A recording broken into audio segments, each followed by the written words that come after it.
Nah, kalau seandainya ya, ajaran Sangkan Paraning Dumadi diajarkan mulai dini, generasi muda bangsa Indonesia tidak akan takut ancaman seperti ancaman di dalam agama. Oh, kalau kamu begini nanti kamu akan disiksa. Kita diberi ketakutan-ketakutan. Nalar kita mati, nalar anak-anak kita mati. Ya. Sementara ajaran leluhur kita ini adalah ajaran kesadaran. Sehingga kerajaan Majapahit bukan kerajaan Hindu, bukan kerajaan Buddha. Kerajaan Majapahit adalah kerajaan yang tidak bicara agama.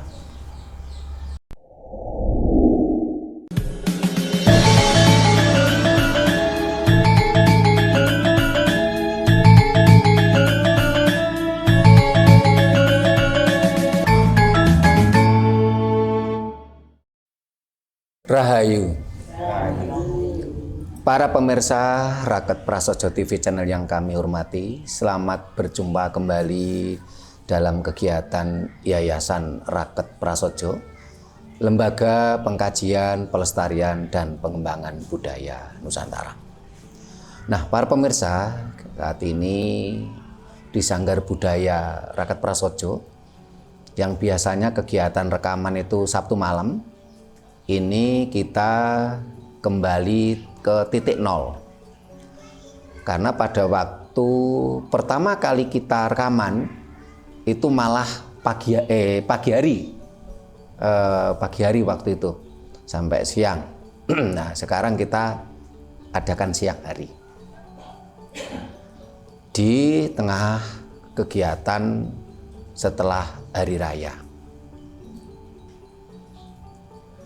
Banyak anggota kita yang masih belum hadir, yang kemarin kita bentuk tim produksi channel YouTube Raket Prasojo, banyak yang belum bisa hadir, barangkali adanya kegiatan kalau oleh Bung Karno diberi nama halal bihalal. Kegiatan halal bihalal ini sebenarnya adalah kegiatan budaya, asli budaya Jawa, bukan dari Timur Tengah ataupun dari budaya agama Islam.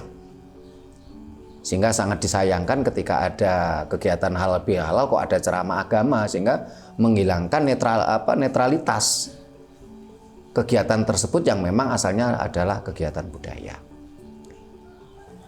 Sehingga ini hadir cuma sedikit. Nah, ini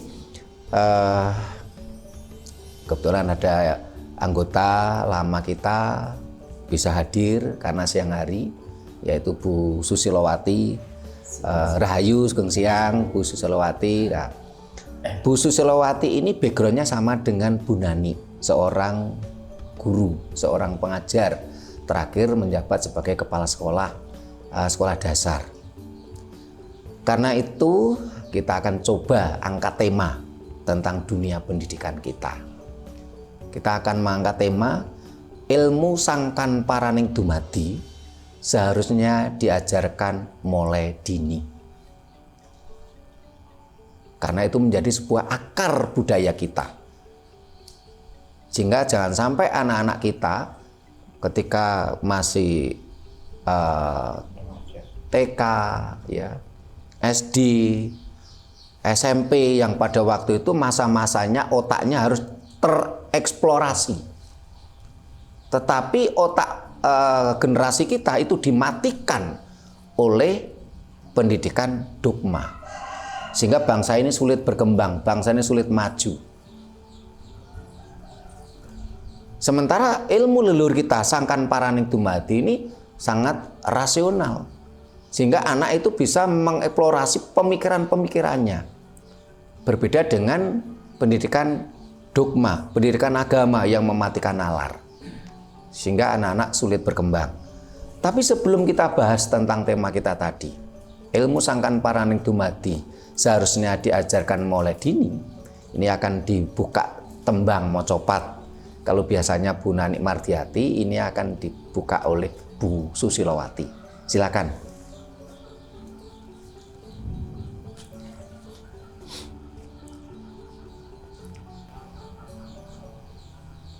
Sun miwiti amamuji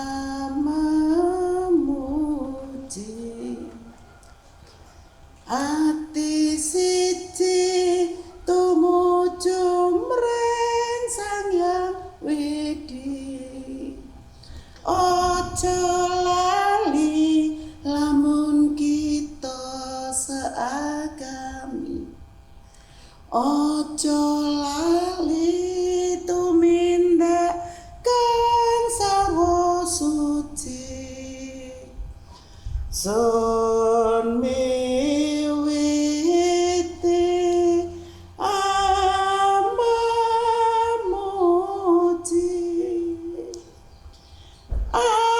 anyebut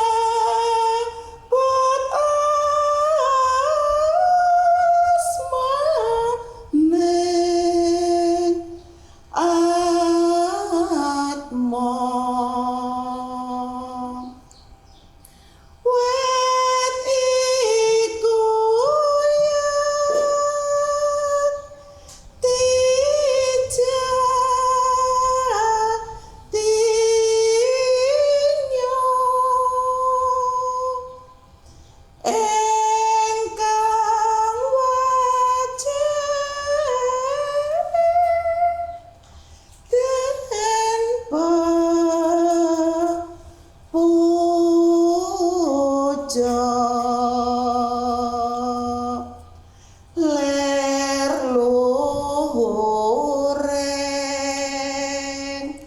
asmane ira sunar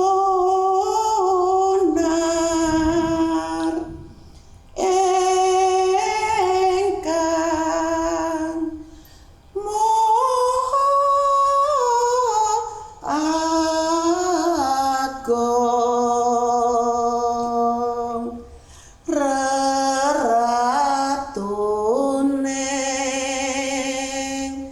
jagat raya.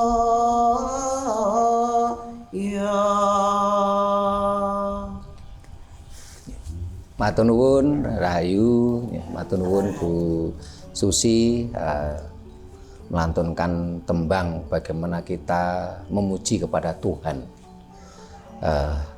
Ketika kita bicara ilmu sangkan paraning dumadi, memang kita akan tahu kemana kita akan menuju. Di sangkan paraning dumadi. Dari mana kita berasal? Sangkan. Kita mau kemana? Paran. Dumadi, tercipta.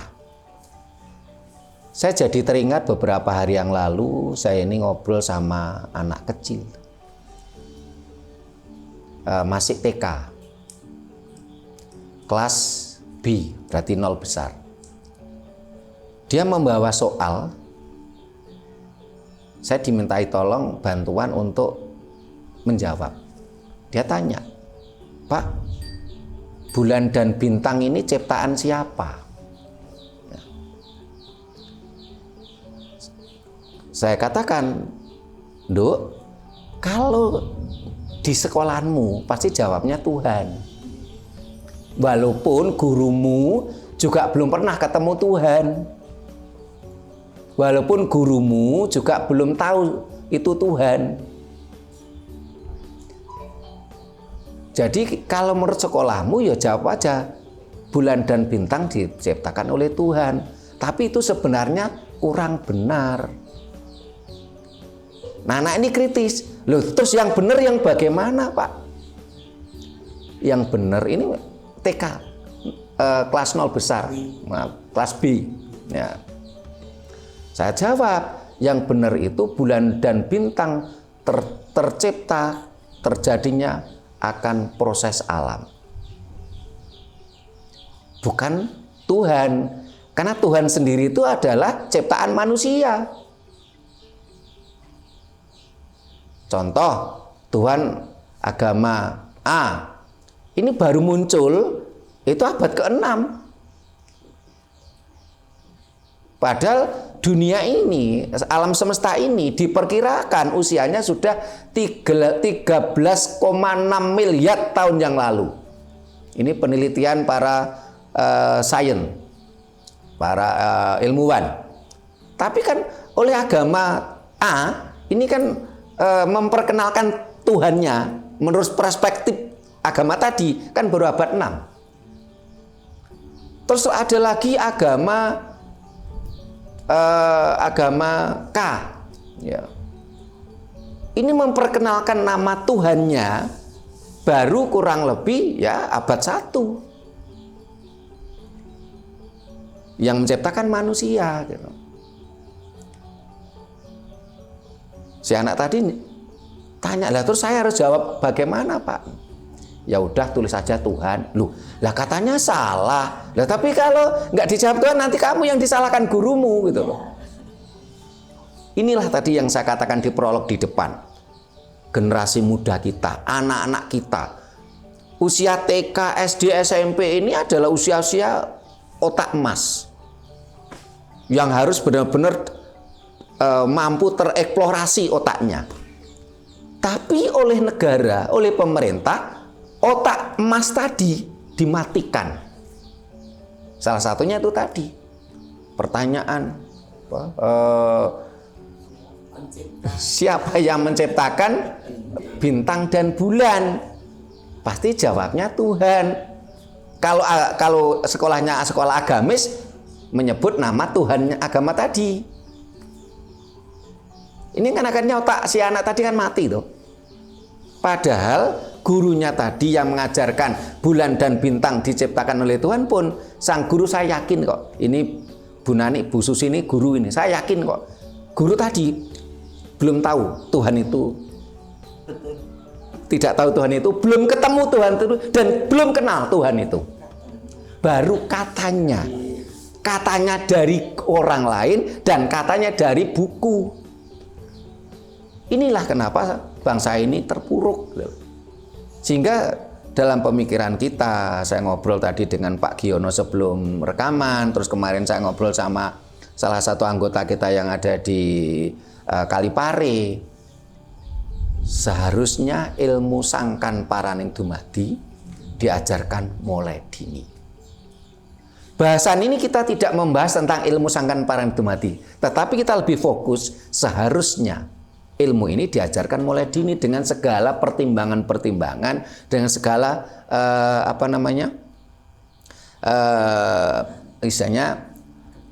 keuntungan manfaat ilmu tadi diajarkan mulai dini. Dan tentunya pengajaran ilmu sangkan paraning dumadi tadi disesuaikan dengan usia. Karena tentunya ilmu sangkan paraning dumadi yang diajarkan pada anak-anak TK akan berbeda dengan yang SD, akan berbeda dengan SMP, akan berbeda dengan SMA, akan berbeda dengan orang yang sudah tua. Karena ilmu inilah yang sangat berbeda, bagaikan bumi dan langit antara ajaran Jawa dengan ajaran Dayak. Perbedaannya bagaimana? Kalau di dalam ajaran Dayak kan di dogma. Apapun yang ada di dunia ini pasti ada yang menciptakan. Wah, siapa yang menciptakan? Tuhan. Wah, ini sering kita bahas di video kita ini.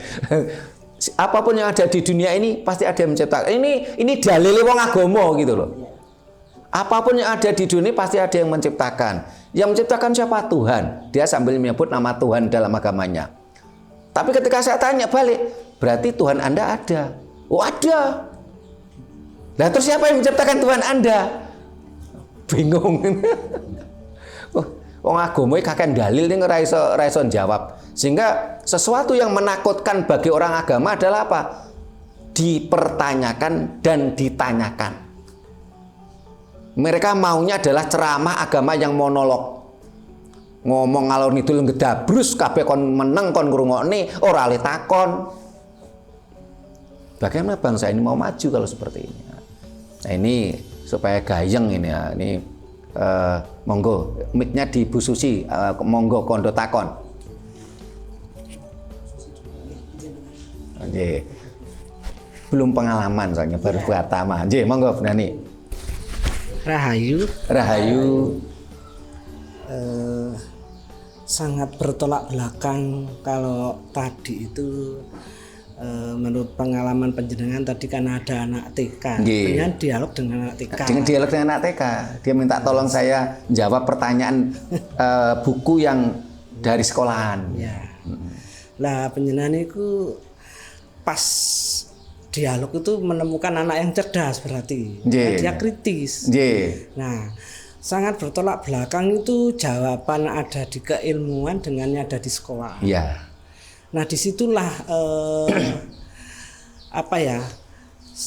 sudah merupakan suatu kebohongan dan pembodohan. Kalau di sekolah memang segalanya itu ciptaan Tuhan. Dan kalau sudah begitu otak ini akhirnya tumpul. Anak-anak tidak ingin tahu karena sudah dipagari. Yos iku. Kita lahir sudah ada itu yang diciptakan Tuhan. Walaupun bu gurunya seperti saya dulu juga begitu, jujur aja ya Bu. Betul sekali. Ngakoni dosane. Karena kita lahir, kita jadi guru ini sudah ada semua. Jadi memang ciptaan Tuhan, tapi saya sendiri memang belum pernah ketemu dengan Tuhan. Tapi kalau logikanya, tadi suatu anak kecil itu ibarat kertas kosong. Dan itu adalah masa-masa emas untuk berpikir. Jadi umpama mereka itu menggiring anak-anak tersebut untuk menggali logika, sebetulnya itu bisa kok. Nah, ya karena itu adanya suatu dogma tadi. Jadi anak-anak sudah dikurung dalam pagar suatu pembatasan. Wis percaya gak percaya iki ciptaan Tuhan itu. Jadi kalau kita mau anak-anak itu kita mengenalkan kita berasal dari mana, kita mau kemana. Ini adanya suatu tercipta. Nah, suatu tercipta satu contoh kalau saya nih. Misalnya ini roti ya, roti memang roti itu sudah dibuat misalnya roti jadi. Dikucuri air sedikit itu biarkan. Dan di situ nanti adanya suatu proses alam. Nah, itu kan suatu contoh bahwa itu proses alam, tidak ada yang menciptakan, bukan Tuhan yang turun tangan untuk menjadikan roti tadi menjadi begitu kan Tuhan tidak turun tangan. Itu kan karena proses karena lembab, terus kena udara dan disitulah terjadi suatu jamur yang akhirnya terjadi pembusukan. Apakah Tuhan itu ngurusi roti yang jadi busuk tadi kan tidak. Disitulah itu suatu contoh kecil saja dalam kehidupan sehari-hari itu pun bisa diajarkan ke anak-anak cara menggali seperti itu. Mohon maaf. Rahayu. Matur nuwun Bu Nani. Bagus itu contohnya. Bu Susi monggo kondo takon.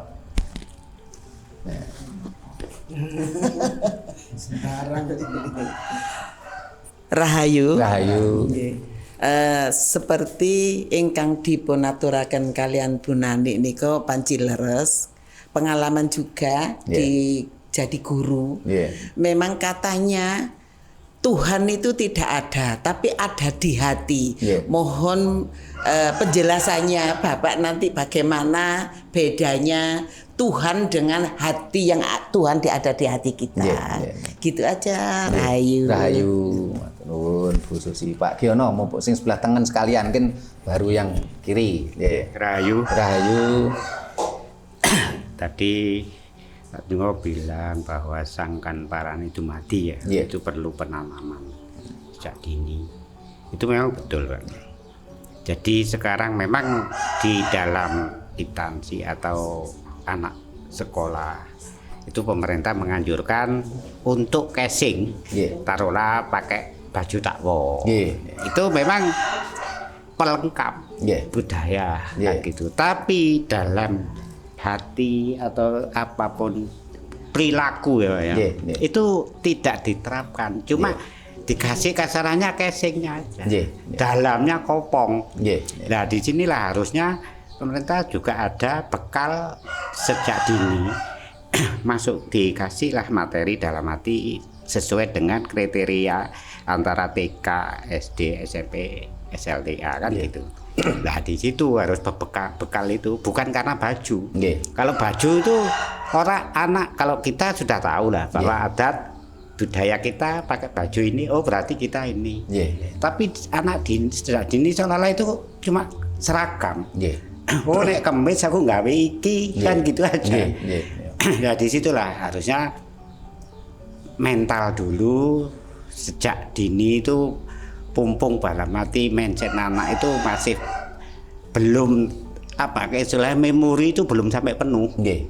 Nah di sini itu harus dari pemerintah ada pembelajaran ya satu bahasa Jawa atau apa atau unggah-ungguh. Soalnya apa? Sekarang pakai baju gitu syukur pakai membleh budal. Nah di situ. Ya yang kedua sangkan paran Jumat itu memang harus betul-betul kita terapkan dari dini. Nah kalau seperti Tuhan itu pencipta manusia itu ya saya bukan masalah Pak betul. Soalnya tidak ada manusia berarti kan tidak ada Tuhan. Betul, kalau nggak ada manusia nggak ada Tuhan. Nggak ada Tuhan. Karena yang menciptakan Tuhan itu manusia sebenarnya. Gitu loh. Tapi sekarang sudah di mindset kita ini seolah-olah Tuhan lahir duluan. Kan gitu. Nah contoh sekarang seperti Pak Hadi. Sekarang saya manggil Pak Hadi. Seandainya Pak Hadi jadi Pak Lurah, saya Pak Hadinya hilang. Dari Pak Lurah. Pak Lurah berarti yang menciptakan siapa? Manusia kan gitu. Ya Pak Hadi lengser. Gak mungkin saya Pak Lurah. Berarti Pak Hadi lagi. Nah di sini pencipta itu bukan masalah Pak imajinasi manusia. Soalnya wah Tuhan itu gini maha segala-galanya. Jadi dipakai yang tertinggi. Ya tapi tidak bisa dia itu menunjukkan dalam arti oh Tuhan itu maha. Pokoknya saya ini maha. Kan gitu. Manusia maha.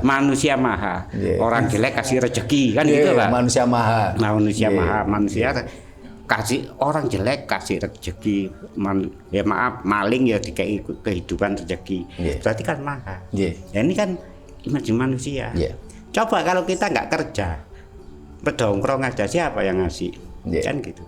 Nah disinilah kita itu harus logika pola pikir jangan ikut-ikutan seperti ada Nggih Sewu, ada laulah pencerahan siapapun dari agama siapapun harus dicerna baik-baik. Jadi jangan ibaratnya mantuk-mantuk kayak manuk ungkup kan gitu. Harus cerdas orang Jawa gitu. Makasih. Matur nuwun Pak Giono. Dari Bu Nani dulu. Jadi ini sebenarnya bisa dipilah dari cerita Bu Nani soal roti ya. Kalau roti ini diciptakan. Siapa yang menciptakan? Manusia. Jelas toh, cara membuat roti kan kita jelas. Roti itu diciptakan. Tapi ketika roti dibiarkan, terjadilah pembusukan, munculnya bakteri, ini tidak diciptakan. Ini tercipta, proses alam. Sehingga ketika kembali ke cerita ke anak kecil TK tadi, ya. Siapa yang menciptakan bulan dan bintang? Selama ini dunia pendidikan kita mematikan nalar anak-anak. Langsung dijawab Tuhan. Gurunya mendogma yang menciptakan bulan dan bintang itu Tuhan. Padahal gurunya juga belum pernah ketemu Tuhan. Tidak tahu apa itu Tuhan. Bagaimana bentuknya. Dia laki atau perempuan. Tapi ada agama yang memperspektifkan Tuhan itu laki-laki. Agama A itu memperspektifkan laki-laki. Sehingga saya baca di kitab sucinya ini menggambarkan Tuhan itu laki-laki, sangat maskulin. Sehingga di dalam kitab sucinya wanita ini cuman dianggap objek seksual dan sensual. Sehingga tidak heran di sekolah agama mereka tahu-tahu 40 murid perempuannya hamil. Karena kitab sucinya itu memperspektifkan Tuhannya itu laki-laki. Di situ tidak ada satupun ayat di dalam kitab suci tadi yang yang berbunyi tentang yang bicara tentang kepentingan perempuan. Kalau di dalam kitab suci tadi bicara perempuan ada, saya baca ada beberapa surat. Tapi yang bicara kepentingan perempuan tidak ada. Ya. Sehingga sang anak TK tadi kan saya ajak ngobrol. Jadi kalau menurut gurumu Nduk, ya tulis aja Tuhan. Tapi jangan itu salah. Loh, yang benar gimana Pak? Yang benar bulan dan bintang tercipta karena proses alam. Bukan karena Tuhan. Wong Tuhan sendiri itu ciptaan manusia. Kalau tidak ada manusia, tidak ada satupun yang bicara Tuhan. Jadi duluan mana Tuhan sama manusia? Duluan manusia. Sehingga saya teringat video yang dulu saya bercerita tentang Musa dan Adam. Di video mana itu ya? Waktu itu saya tanya, duluan mana Musa dan Adam? Waktu itu Bu Nani bilang duluan Adam. Nah, Mas Hadi jawab bilangnya duluan Musa. Terus saya bilang gini, kalau menurut ilmu agama memang duluan Adam. Tapi kalau menurut ilmu sejarah duluan Musa. Karena di dalam ceritanya Musa bercerita tentang Adam. Lebih dulu. Bisa cerita karena dia ada dulu. Ada dulu. Sehingga di kitab suci kitab sucinya Musa itu di situ bercerita. Musa bercerita tentang Adam. Di dalam kitab suci tadi diceritakan 4.200 tahun yang lalu. Nenek moyang saya namanya Adam. 4.200 tahun yang lalu. Ini menurut kata-kata Musa. Sehingga kalau tidak ada Musa, ya tidak ada cerita Adam. Sehingga kalau bicara agama, duluan mana? Adam dan Musa, duluan Adam. Tapi kalau bicara tentang ilmu ilmu fakta sejarah ya duluan Musa. Dan itu pun bisa jadi itu juga karangan Musa, Adam tadi. Karena sampai detik ini juga nggak ditemukan tentang bukti-bukti arkeologi. Arkeologi tentang Adam. Nah, sehingga kembali ke tema kita, ilmu sangkan paraning dumadi. Ini seharusnya mulai diajarkan mulai dini. Hal-hal yang kecil saja. Ya. Contoh, mamanya ilmu sangkan paraning dumadi tentang suatu desa. Karena sangkan paraning dumadi itu kan tidak harus saklek tentang Tuhan toh sebenarnya. Saya beberapa waktu yang lalu ngobrol dengan teman yang ada di Tirtoyudo. Kalau menurut ilmu agama, ya, desanya tadi tentunya kan diciptakan oleh Tuhan, saklek diciptakan oleh Tuhan. Tapi kalau bicara ilmu sangkan paraning dumadi, tentunya kita akan pelajari. Desane sampean iki dhisik ku alas gede. Alas gede ada binatang buasnya. Setelah itu ada seseorang atau beberapa orang lah. Ini babat alas. Jadilah ini namanya bedah kerawang. Loh, sampean ada di dunia ini kan tinggal nemu. Sampean lahir desane sampean wis rame. Nah, hal ini kan tentunya ya harus dipelajari oleh anak-anak kita mulai dini. Tidak langsung didogmatis, wah ini yang menciptakan Tuhan. Gitu. Akhirnya melupakan leluhur kita. Seharusnya anak-anak itu diajari, Nduk, Le, sampean ada di dunia itu karena bapak ibu sampean. Nah, nanti lain waktu kita bahas lebih khusus ya. Jadi pendidikan seks dalam budaya Jawa itu sangat elegan, tidak vulgar. Ketika budaya lain bicaranya vulgar, kita tidak. Ini kan juga ilmu sangkan paraning dumadi. Ya. Le, Nduk, sampean ada di dunia karena bapak ibu. Ya. Lah bapak ibu sampean ada karena simbah. Ini kan ilmu sangkan parane dumedi gitu loh. Simbah ada karena Mbah Buyut. Selama ini oleh kaum agamis kan langsung didogmatis. Kamu ada di dunia diciptakan Tuhan.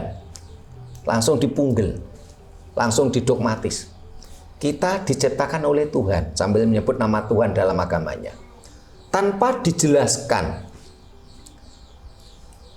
Anak-anak, kamu ada di dunia ini karena bapak ibumu. Bapak ibumu ada di dunia karena simbah. Ini kalau dalam bahasa Indonesia nggak nyambung ini, karena akhirnya anak-anak kamu ada di dunia karena bapak ibu. Bapak ibu ada karena nenek kakek. Nenek kakek karena siapa? Nenek kakek lagi gitu loh. Bahasa Jawa, bahasa Indonesia kan nggak ada kenal buyut. Itu punyanya bahasa Jawa. Iya. Ini kan termasuk ini kan termasuk kehebatan ajaran leluhur kita. Kalau dalam bahasa Indonesia ya sudah selesai. Anak-anak kamu ada di dunia karena bapak ibu. Bapak ibu ada karena nenek kakek. Nenek kakek ada karena ya nenek kakek. Nenek-nenek.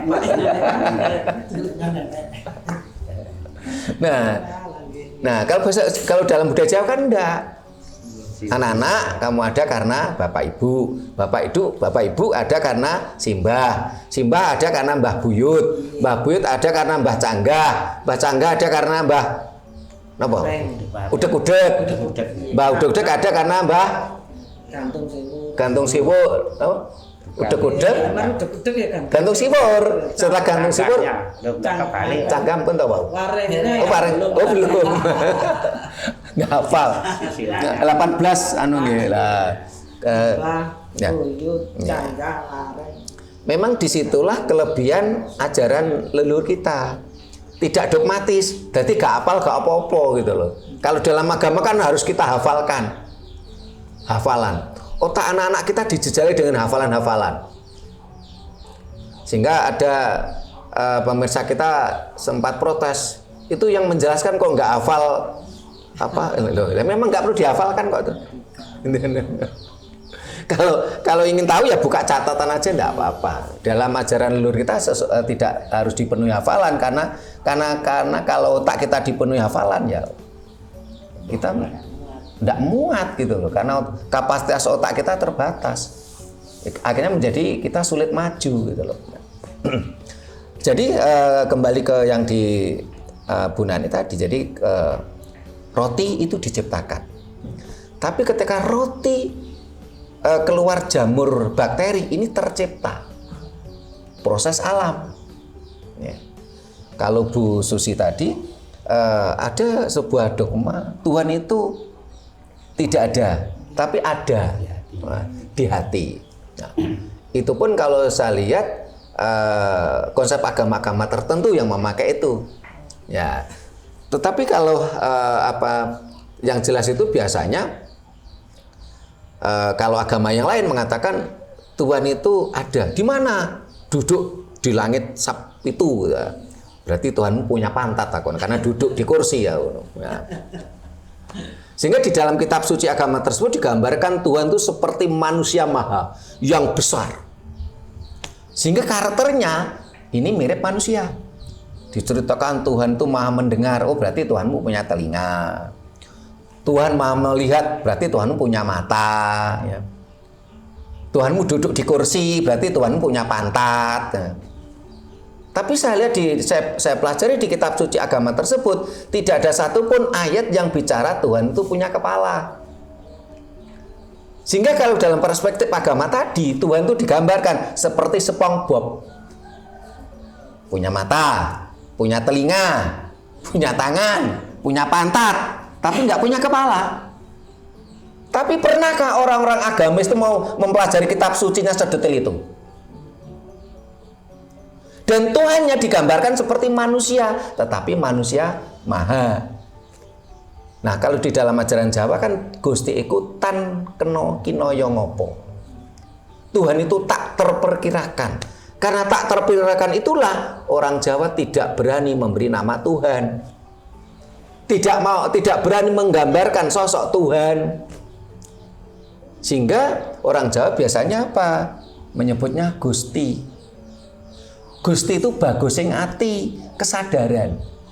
Karena memang ajaran Jawa itu ajaran kesadaran. Bukan ajaran dogmatis, bukan ajaran yang ada unsur perintah, larangan, iming-iming, amang-amang atau ancaman. Nah, kalau seandainya ya, ajaran sangkan paraning dumadi diajarkan mulai dini, generasi muda bangsa Indonesia tidak akan takut ancaman seperti ancaman di dalam agama. Oh, kalau kamu begini nanti kamu akan disiksa. Kita diberi ketakutan-ketakutan. Nalar kita mati, nalar anak-anak kita mati. Ya. Sementara ajaran leluhur kita ini adalah ajaran kesadaran. Sehingga kerajaan Majapahit bukan kerajaan Hindu, bukan kerajaan Buddha. Kerajaan Majapahit adalah kerajaan yang tidak bicara agama. Itu yang dipelajari oleh Bung Karno, akhirnya diwujudkan NKRI pun bukan negara agama. Tetapi apakah leluhur kita pada masa Majapahit tidak memiliki kepercayaan? Punya. Di dalam kerajaan Majapahit waktu itu tidak mengenal agama, tetapi memiliki kepercayaan. Kepercayaan itu kapitadosan. Kapitadosan itu bahasa kromane napa? Kapitayan. Ya. Pitoyo itu kan percaya, percaya. Sehingga tidak ada agama orang Jawa kuno itu kapitayan itu tidak ada. Tapi kalau orang Jawa kuno punya kapitayan, iya. Apa kapitayannya? Adalah Gomo Budi Siwa Buddha. Gomo itu aturan. Jadi kalau dalam perspektif ajaran Jawa, sastra Jawa, agama itu aturan, itu tidak. Jadi kalau agama, orang yang tidak tahu aturan malahan. Nih, itu tidak. Gomo Budi Siwa Buddha. Gomo itu aturan, Budi itu hati nurani. Kesadaran tadi. Siwa Buddha. Siwa itu adalah angkasa, Buddha itu ibu pertiwi.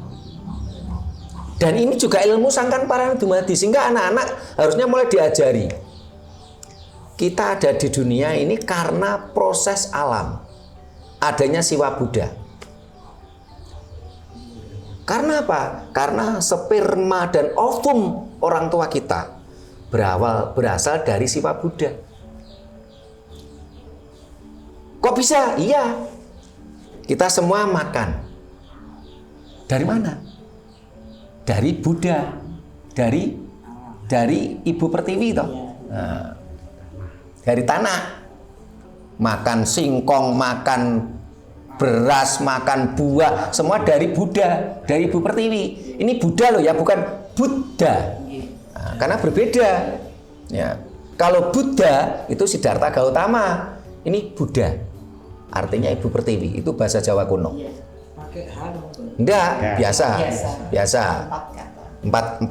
Empat huruf. Nah, anak-anak harus kita jelaskan, kita ada di dunia ini karena proses alam. Bapak ibu ki ming sarono. Karena sperma kita, ovum ibu kita ini berasal dari Siwa Buddha. Kalau seandainya bapak ibu kita tidak mendapatkan makanan, vitamin, mineral dari Siwa Buddha, ya tentunya tidak akan ada sperma yang berkualitas. Tidak ada ovum yang berkualitas, yang akhirnya tidak mampu membuahi dan jadilah janin. Ya.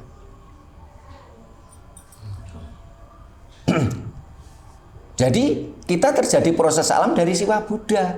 Karena itulah ajaran Jawa ini memuliakan Siwa Buddha, Ibu Pertiwi Boko Angkoso. Dan ini ajaran mulai dulu, bahkan ribuan tahun sebelum Masehi sampai detik ini masih diugemi oleh masyarakat Jawa dalam berbagai budaya dan tradisi. termasuk bendera merah putih. Itu siwa Buddha. Wong Jawa ngarani apa? Tes putih seko Bopo, tes abang seko Biang. Jadi bendera merah putih itu bukan sekedar apa istilahnya bendera tanpa makna. Itu adalah simbol penciptaan, simbol Tuhan. Tes abang seko Biang, tes putih seko Bopo, merah putih. Ya. Ini proses alam. Jadi kalau seandainya anak-anak diajarkan seperti ini, tentunya apa? Anak-anak kan tereksplorasi toh otaknya, menjadi otak emas yang mulai TK, SD, SMP tadi. Berpikir kritis. Seperti anak TK yang saya ceritakan tadi, tidak didogma bulan dan bintang diciptakan Tuhan, mandek udah. Nah, dia tidak takut akan ancaman-ancaman. Kenapa? Karena di situ nanti ada pengertian apa? Urip iku langgeng. Ini kan perbedaan ajaran Jawa dengan ajaran Dayo kan di sini. Kalau di dalam ajaran Dayo itu kan setelah mati menjadi penghuni kuburan nunggu masa penghakiman. Padahal masa penghakiman itu kapan? Juga nggak akan datang. Gitu lah. Terus akhirnya dijadikan alat untuk menakut-nakuti anak-anak kita. Sehingga mulai TK itu mereka sudah dicengkeram rasa ketakutan. Nah, inilah sebabnya pentingnya ilmu sangkan paraning dumadi diajarkan mulai dini. Karena pemerintah kita tidak pro terhadap ajaran leluhur Nusantara, saya sarankan kepada kita semua, kepada para pemirsa, ajarkan ilmu sangkan paraning dumadi mulai dini pada anak cucu Anda. Supaya mereka mengerti. Sehingga akhirnya apa yang dikatakan Pak Giono tadi, anak-anak kita tidak didogma tentang packaging saja dengan pakaian. Katanya nih pakaian ini adalah ciri khas agama tertentu. Memang ada pakaian beragama, kan lucu. Tidak ada pakaian beragama. Yang beragama kan manusianya. Dan saya lihat agama Dayo itu suka ngeklaim, Pak. Halal bihalal diklaim katanya milik dia, padahal di Timur Tengah tidak ada. Akhirnya diisi dengan ceramah agama ketika acara halal bihalal. Akhirnya esensi halal bihalal hilang. Borobudur diklaim. Ya. Termasuk ini yang mereka klaim ini katanya baju agama gitu ya, baju takwo gitu. Padahal ini baju koko dari Cina malahan. Nah. Itu baju koko gitu. Nah, pokoknya nggak ada sing apik diklaim gitu. Mbok tak iso apa pokoke diklaim gitu loh. Ini menandakan mereka sebenarnya miskin budaya gitu loh sebenarnya. Dan tidak ada pakaian itu beragama. Oh itu hanya aksesoris kok. Sehingga nggak heran orang beragama malah morat-marit karena memang ya seperti itu. Karena memang tidak agama itu aturan. Orang yang beragama, orang yang tidak tahu aturan malahan dia golek menangi dewi. Pokoknya ngene, nang kitab suci ku ngene, dalilnya ngene. Diajak berpikir nggak mau, ngerti itu ngeyel, ngamuk gitu loh. Wis pokoknya ngene, dalilnya ngene, wis wangel wis. Nah pokoknya angel wis lah ini. Nah kalau seandainya ilmu ini diajarkan, ya benar katanya Pak Ki, sehingga anak-anak itu juga jangan diajarkan cuma sekedar packaging saja gitu loh. Tapi itu Pak Ki, itu sudah di dalam ramalan Eyang Sabdopalan sudah ditulis bahwasanya gomo kados kelongsongan kewolo. Nah, ini Bu Nani kan sering nembangke Sabdopalan Gajanji kan itu. Intinya itu kalau tiba waktunya, ya saat ini tiba waktunya. Agama itu seperti kelongsongan kewolo. Kelongsongan itu kan ada, ya kelongsongan. Kopong gitu loh. Duduk lungsuran. Ya Kopong. Kelongsongan kewolo. Kalau apa sudah tidak ada. Kelapanya tinggal batok. Tinggal batoknya bolong bisa. Nggih. Nah, nek jenenge ada itu masih bisa dipakai. Ini enggak. Kelongsongan itu bukan wadah. bekasnya wadah gitu loh, sesuatu yang sudah nggak kepake, yang sia-sia. Nah ini gantian sebelah kiri, monggo Pak Bagio. Rahayu. Rahayu. Saya mau menambahi daripada yang dikatakan Pak Trimo. Nggih. Jawa itu dari bahasa Joko lan wanita. Jadi sangan paran dumadi. Bisa dikatakan Jawa itu ngerti. Kowe kok gak Jawa kok radimu. Terus Jawa itu punya simbol sejak dulu itu. Adanya bubur abang dan bubur putih. Pertama bubur abang sama putih itu dipisahkan. Masih Joko lan wanita. Lalu digandeng. Satu wadah satu. Merah dan putih. Lalu jadikan 4. Itu adalah perlambang-perlambang menungso sik zamane nom-noman, terus dikromo, dikeramake, disaresmi, terus setelah itu bubur merah putih dikasih santan. Itu berarti dia sudah punya anak. Jadi itu semua perlambang. Dan nama bendera merah putih itu sama Bung Karno diberi nama Sang Saka. Itu adalah gelar Prabu Sangkuriang sebetulnya. Sangkuriang, karena Sangkuriang itu yang punya suatu aji-aji Bandung Bondowoso, mulai dari Bandung sampai Bondowoso. Itu semua sudah saya lihat kebenarannya. Dan ternyata anjloknya di Bondowoso itu ya, jejaknya itu diperhatikan. Jadi jekan itu jejaknya dia. Sampai teman saya yang dalang namanya Pak Sugeng mendirikan tugu untuk sebagai perlambang daripada itu semua. Jadi antara Jawa sendiri itu dikatakan ngerti, dikatakan antara Joko lan wanita itu tadi sangat paling dumadi. Demikian Tuhan. Tuhan itu artinya tuhu anane. Karena kakek saya sendiri adalah orang-orang dari zaman dulu ya. Jadi mengerti tentang bahasa Jawa. Ya, demikian untuk tambahan daripada saya. Pak Bagio, Pak Mas Hadi, monggo. Rahayu. Saya mau menambahkan sedikit. Memang zaman sekarang itu seusia saya itu nggak ada yang menjelaskan ke anak-anaknya itu Sang Pareng itu mati. Karena mulai dari TK atau kecil atau di rumah itu pasti kalau berbuat salah pasti ayo hati-hati lu ono Tuhan. Kan gitu. Oh, Tuhanku boloku lu ya. Hati-hati lu dosa kan gitu. Jadi nanti biasanya kalau yang Tuhan itu yang bagus-bagus, yang jelek setan. Gitu aja Pak. Rahayu, matur nuwun Mas Hadi. Untuk Pak Bagio ya. Para pemirsa yang terus menyimak channel YouTube Raket Prasojo barangkali sempat kaget apa yang dikatakan Pak Bagio. Nggak apa-apa, karena memang konsep kita kondotakon. Orang Jawa bilang apa? Rua bineda. Sesuatu yang berbeda belum tentu salah. Jadi menurut Pak Bagio seperti itu, ya nggak apa-apa gitu loh. Kalau dalam video kita yang dulu kan sudah kita sampaikan bahwasanya kata Jawa itu berasal dari apa? Seluruh aksara Jawa dipangku mati kecuali aksara Ja dan Wa. Maksudnya apa? Siapapun kita, dari mana suku bangsa kita, yang dipangku mati berarti belum Jawa. Kalau Jawa menurut Pak Bagio diartikan jaka dan wanita, lah wong saiki akeh ora duwe duda kok. Ya tetep duwe anak kok.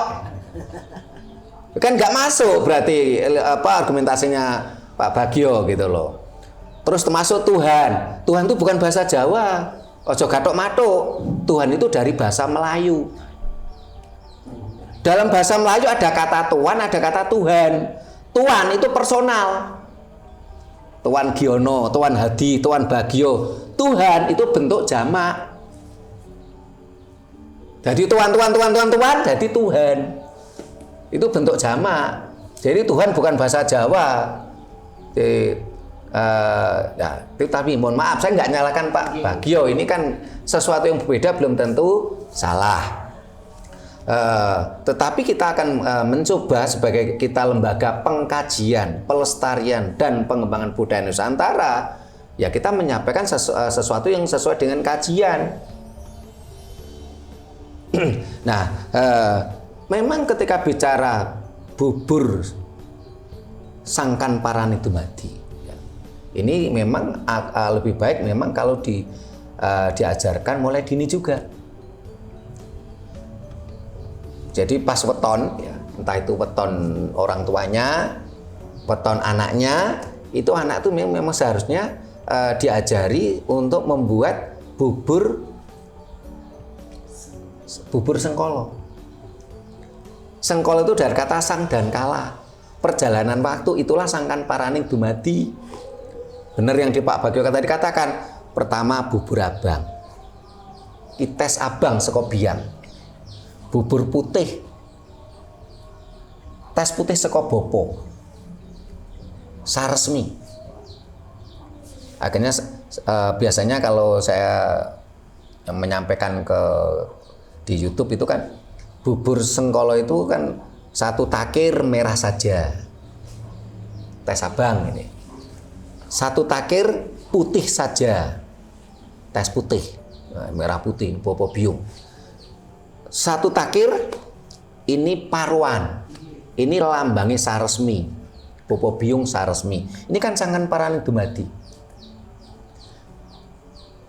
Nah, bubur merah putih tadi pun juga berasal dari Siwa Buddha atau ini. Kan nggak mungkin padi itu di langit gantung tiba-tiba, kan dari bumi juga gitu loh. Nah, ini juga Siwa Buddha juga, Ibu Pertiwi Pohangkoso. Nah, ketika bicara pendidikan seks, nanti video tersendiri lebih lengkap. Jawa itu elegan. Ketika budaya Arab mengatakan nikah itu seks interkrus. Ini bahasanya kasar sebenarnya. Jawa punya bahasa kasar, ada bahasa halus. Ya kita nggak perlu alergi, memang harus kita akui kok. Bahasa Jawa itu ono sing kasar, ono sing halus. Kita nggak perlu alergi, karena bahasa kita tuh lengkap. Kosakata bahasa yang paling lengkap di dunia itu bahasa Jawa. Ini diakui oleh Universitas Oxford Inggris. Kosakata bahasa Jawa itu sangat paling lengkap. Jadi contoh maknya nikah itu seks interkrus. Kalau dalam bahasa Jawa apa? Mohon maaf ya. Apa? Anu gitu. Lah kalau kita nggak ngomong kan karena kan pemirsa nggak tahu toh. Jadi kita jangan alergi dengan bahasa yang kasar, karena itu memang juga kekayaan bahasa kita. Seks interkrus atau nikah itu kalau basa Jawa apa nun sewu kentu. Kasar. Basa Jawa bahasa halusnya apa? Saresmi. Sehingga pendidikan seks di dalam budaya Jawa itu elegan. Orang kasar, nikah itu seks interkrus kok.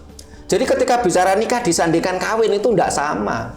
Nikah ya disandingkan dengan saresmi, basa haluse, basa kasare kentu. Bersetubuhlah bahasa Indonesianya. Nyawijine antarane linggo lan yoni.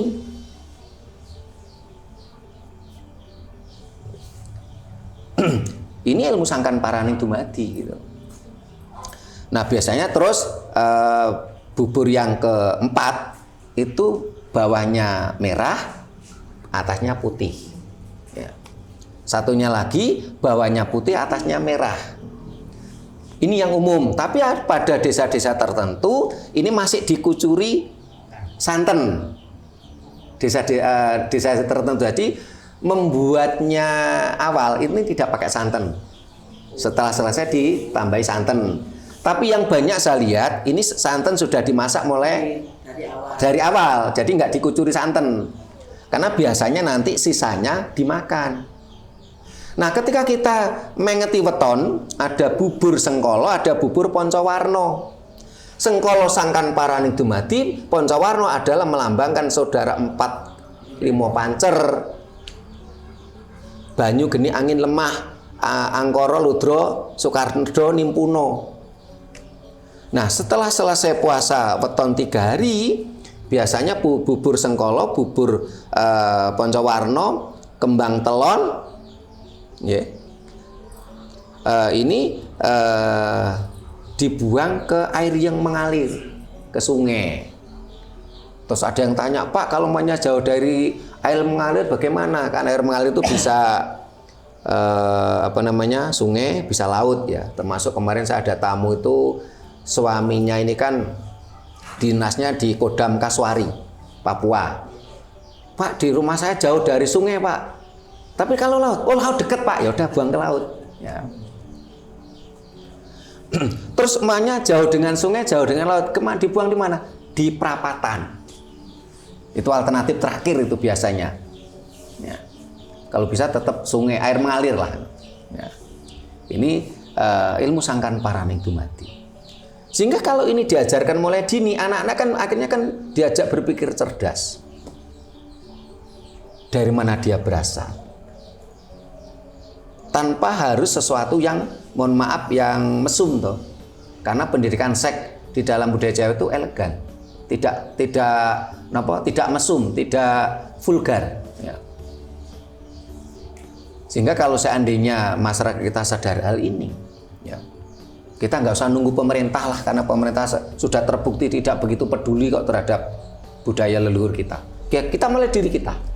Sehingga tadi yang disampaikan oleh Mas Hadi, memang ya kita sayangkan ya, saat ini banyak masyarakat kita sudah tidak lagi mau mengajarkan ilmu sangkan paraning dumadi pada anak-anak mulai dini. Tapi yang jadi akhirnya apa? Akhirnya kan berdampak bola sodok. Karena dulu tidak diajarkan ilmu sangkan paraning dumadi oleh bapak ibunya, akhirnya dia pun tidak mampu mengajarkan kepada anak-anaknya. Tidak mampu mengajarkan pada cucunya.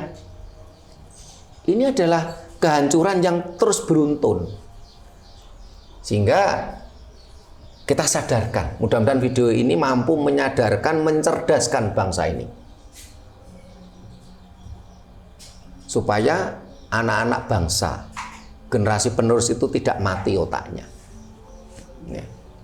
Ya, ada lagi mau disampaikan. Oh, monggo, Pak Giono. Ya, saya menindaklanjuti bahwa bubur itu tadi terus dibuang ke sungai, atau enggak ada di laut, kalau enggak ada alternatif terakhir di perempatan. Tapi dengan agama lain itu biasanya kan mubadir. Ya contoh aja sekarang, mana di rumah ada orang yang mau hajatan, enggak ada. Selamatan apapun sekarang kan praktis kan, untuk 2 piring aja di tempat tertentu, tempat ibadah, tempat ibadah gitu. Sebetulnya itu kan kalau saya itu keliru, Pak. Betul, saya bisa. Rumah ini kan penghuni, tempat penghuni, tempat mencari rezeki, tempat tidur, tempat rasemi, Nah inilah kita nggak ada namanya kumpul warga antara si miskin dengan si kaya. Kalau sekarang kan nggak. Katanya nanti mubadir banyak itu nggak dimakan. Orang dulu loh nggak punya, tapi bisa menghidupi 40 orang. Kenduren, tempat sini didoai rumahnya. Akhirnya apa? Rumahnya adem, ayam ya. Ada energi positif masuk. Energi positif itu yakin itu. Nah sekarang mana? Kita tempati itu ibaratnya nggak salah, panas. Akhirnya apa? Cekcok sedikit bisa retak. Nah di sinilah. Ayo kita kembalikan budaya kita, budaya leluhur kita, itu nggak salah. Nah cuma kalau dia sekarang pengikutnya kembalian ya ini harusnya cerdas. Oma tinggal kosong seperti gerdu sekarang, gitu. Matur Pak Giono. Bu Nani ada tambah Bu Susi? Ini ya kondo ya tako, mudah-mudahan kondo saya itu nanti ada yang mendengarkan, baik itu bu guru maupun orang tua. Satu contoh, kadang kita itu kan sedang bepergian naik bis, di situ terhampar pemandangan yang bagus, ada sungai mengalir, sawah menghijau, terus kadang ada seperti suro, kadang ada orang masang seperti rumah-rumah itu, terus di sisi lain ada bunga-bunga, terus burung-burung, terus hewan-hewan yang sedang berenang. Nah, itu kadang orang itu kan gini, indah sekali ciptaan Tuhan. Kata-kata seperti itu saya itu sebetulnya tidak setuju. Karena apa? Itu kan suatu lahan yang ada proses manusia yang menjadikan seperti itu, akhirnya menjadi indah, kan gitu. Semoga ini bisa menjadi satu tuntunan ke anak-anak. Apalagi sekarang satu contoh gambar. Gambar dari satu titik itu karena adanya proses gerakan tangan dan juga karena keinginan atau suatu bakat, akhirnya terjadilah sebuah lukisan yang indah. Apakah itu termasuk ciptaan Tuhan? Kan tidak. Itu harapan saya nantinya anak-anak itu bisa mengerti suatu proses untuk menuju sangkan paraning dumadi. Matur nuwun. Matur nuwun Bu Nani. Bu Susi nambah? Sampun. Jadi saya ingin mulai dari Bu Nani dulu. Jadi tadi kita perjalanan, ada hamparan sawah, ada gubuk di tengah sawah, kelihatan indah, dia berceloteh, indahnya ciptaan Tuhan. Berarti mohon maaf petaninya yang Tuhan. Betul sekali. Iya, karena yang membuat itu manusia atau petani tadi tuh. Petani menanam padi, membuat gubuk. Berarti dia secara nggak langsung menuhankan petani itu. Kalau mereka mengerti bahwa Tuhannya petani, saya enggak apa-apa. Tapi mereka kan belum tahu. Kadang ciptaan Allah juga. Di suatu sekolahan itu dulu ya pernah ada penampakan alam itu buatan dan penampakan alam ada buatan dan alam asli. Nah, itu kan anak-anak itu sudah bisa membedakan sebetulnya lah. Disitulah akhirnya anak-anak yang penampakan buatan itu seolah-olah akhirnya menjadi disamakan gitu. Kalau sekarang saya nggak tahu ini karena sudah lama itu tidak dikenalkan ke anak gitu. Itu IPA itu kalau nggak salah. Ya memang kalau di sekolah itu kadang-kadang juga ini ada 1-2 guru tuh yang sadar tuh ada. Tapi kan kadang-kadang dia dipaksa oleh kurikulum. Betul. Sehingga yang salah itu sebenarnya pemerintah. Dalam hal ini itu Menteri Pendidikan beserta stafnya tentunya kan. Sehingga tadi saya kembali ke cerita saya dengan anak TK 0 besar tadi.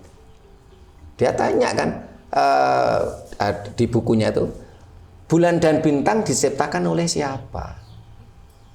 Ya karena menurut kurikulum gurunya kan mengajarkan diciptakan oleh Tuhan. Walaupun gurunya sendiri belum tahu Tuhan, belum kenal Tuhan, belum ketemu Tuhan gitu loh. Karena dipaksa oleh kurikulum. Padahal sebenarnya kalau kita bicara kebenaran, bulan dan bintang tercipta oleh proses alam. Seperti Ibu Nani tadi, kalau kita bicara hamparan sawah, ada gubuk yang indah ya, tadi menyatu. Ini indahnya ciptaan Tuhan, berarti Tuhannya kan petani tadi yang nanam padi, yang membuat hamparan padi, yang membuat gubuk ya. Tapi sayangnya yang bicara tadi kan nggak sadar gitu. Dia kan berimajinasi tentang Tuhannya Suwoto tadi gitu loh. Tuhan Suwoto tadi kan. Nah, imajinasinya tuh yang salah sebenarnya. Ya, ini ciptaan Tuhan Suwoto. Ya. Nah ini sementara memang ketika ada tadi Bu Nani mengatakan ada yang benar-benar indah secara alami. Nah itu pun juga karena proses alam tadi. Bagaimana Siwa Buddha itu menjadikan lokasi tadi indah. Masih bicara tentang bubur tadi kan ya. Ini kan adanya Siwa Buddha. Tanaman makanan yang menjadikan ovum dan sperma ini kan dari bumi. Tetapi kalau tanpa angkasa juga tidak bisa Apa perannya angkasa? Angin, cahaya atau api. Ya. Ini kan dari angkasa. Karena itulah sangat luar biasa ajaran luhur kita itu Siwa Buddha itu. Ini satu kesatuan Siwa Buddha ini. Kalau anak-anak kita, bangsa ini berprinsip tentang Siwa Buddha, Ibu Perti Bopo Angkoso, tes abang saka biang, tes putih saka bopo, kita tidak lagi memandang organ tubuh menjadi sesuatu yang mesum. Karena Linggayo ini adalah simbol penciptaan, bukan sesuatu yang mesum. Selama ini kan banyak yang nggak sadar itu. Jadi tanpa Siwa Buddha, tanpa Ibu Perti Bopo Angkoso, bagian mana ovum sperma kita terbuat dari situ. Dari makanan-makanan yang kita konsumsi, tetapi ini makanan itu yang kita dapatkan dari Buddha, dari Ibu Pertiwi. Tapi angin, cahaya, api, matahari, ini dari Siwa, dari angkasa. Ya. Dan Siwa ini memang salah satu perbedaan antara ajaran leluhur Nusantara dengan ajaran India juga di situ. Ya. Jadi kalau ajaran India menganggap dewa itu kan Tuhan. Ajaran Jawa tidak. Dewa itu dari bahasa Jawa kuno ada kata dep, artinya sinar. Kan ada perbedaannya di situ. Ya. Nah, sehingga kalau Pak Giono tadi ya, tentang selamatan, tentang bubur, ya, memang benar. Kalau suatu rumah itu sering ada wilujengan, nah ini ada pemirsa kita yang tanya, Pak itu yang benar itu selamatan atau apa gitu tadi, saya lupa. Terus saya jawab yang benar itu wilujengan. Karena kalau selamatan, selamat itu dari bahasa Arab, Jawa itu wilujengan. Ya. Kalau suatu rumah tidak pernah ada wilujengan, ya benar kata Pak Giono seperti gerdu. Tidak ada rasa dingin. Karena ketika kita melakukan wilujengan, ini adalah energi positif. Dan ini juga termasuk esensi dari Sangkan Paranidumati, dan ini termasuk esensi tentang ajaran Jawa. Bagaimana leluhur kita ini ketika melakukan suatu ritual, ini selalu dengan hasil bumi. Karena ketika manusia tadi melihat bubur sengkolo, kita melihat ubur ampe wilujengan, pasti disitulah energi positif. Kita muncul energi positif yang menyelimuti tubuh kita dan menyelimuti rumah kita. Tapi coba kalau kita lihat ceceran darah, karena ada ajaran Daya itu semuanya serba darah. Setiap tahun banjir darah. Bahkan katanya untuk membeli anaknya dari Tuhan, kalau anak perempuan harus membeli satu, nah, laki-laki dua. Lah posok tuku anak nang Tuhan dengan menyembelih, mengeluarkan darah. Ya. Padahal faktanya adanya ovum dan sperma dari Siwa Buddha, bukan dari darah. Nah, setiap manusia saya yakinlah kalau lihat darah apa yang terjadi? Ngeri, marah, emosi, dan itulah energi negatif. Ya. Tergantung kita tuh mau sadar enggak. Jadi ajaran Jawa itu adalah ajaran harmonisasi mikrokosmos makrokosmos. Ajaran Jawa adalah ajaran harmonisasi ekologi. Ajaran harmonisasi ekologi yang berdasarkan apa? Serateles alam semesta. Ya. Ada lagi, namun. Nah, para pemirsa, demikian tadi bahasan kita, obrolan kita, kondo takon kita tentang ilmu Sangkan Paranidumati seharusnya diajarkan mulai dini, sesuai dengan tingkatannya. Anak-anak kita harus mampu mengeksplorasi otaknya di masa-masa keemasan, mulai TK, SD, SMP. Ya, ini dasar. Kalau otak mereka sudah terbiasa tereksplorasi, otomatis mereka akan berpikir kritis, mereka akan bisa maju, tidak terkurung pada dogma. Karena dogma mematikan nalar.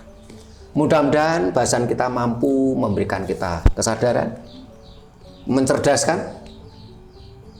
dan menjadikan bangsa ini menuju kemerdekaan jiwa raga. Bila mana ada kata-kata kami yang kurang berkenan, tata krama kami yang kurang memadai, kami mohon maaf. Terima kasih. Sampai jumpa di kegiatan kita lainnya. Rahayu. Rahayu.